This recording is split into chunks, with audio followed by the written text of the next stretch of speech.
Telugu PMC ప్రేక్షకులకు స్వాగతం. Hi friends, మీరు గనక ఇప్పుడే మా ఛానల్కు వచ్చినట్లయితే మా ఛానల్ని సబ్స్క్రైబ్ చేసుకోండి. సబ్స్క్రైబ్ చేయడంతో పాటు పక్కనే ఉన్న బెల్ ఐకాన్ని క్లిక్ చేయండి. జీ తెలుగులో ప్రసారమవుతున్న సీరియల్ చిరంజీవి లక్ష్మీ సౌభాగ్యవతి. చక్కని కుటుంబ కథ నేపథ్యంతో ఈ సీరియల్ సాగిపోతుంది. ఈ సీరియల్లో హీరోగా మిత్రానందన్గా రఘు నటిస్తుండగా, హీరోయిన్గా భాగ్యలక్ష్మిగా మహి గౌతమి నటిస్తుంది. ఇతర ముఖ్య పాత్రలు అర్చన ఆనంద్, సిద్ధార్థ్, శ్వేతారెడ్డి నటిస్తున్నారు.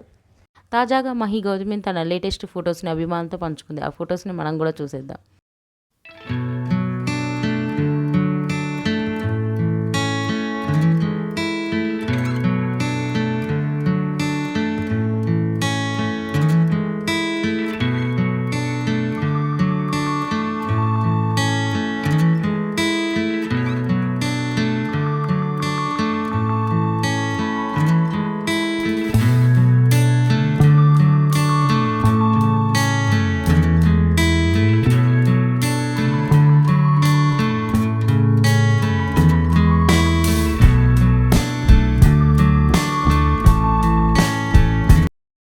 ఈ వీడియో మీకు నచ్చినట్లయితే లైక్ చేసి మరిన్ని టాలీవుడ్ లేటెస్ట్ అప్డేట్స్ మిస్ అవ్వకుండా చూడాలంటే తెలుగు పిఎంసి ఛానల్ను సబ్స్క్రైబ్ చేసుకొని పక్కనే ఉన్న బెల్ ఐకాన్ని క్లిక్ చేయండి.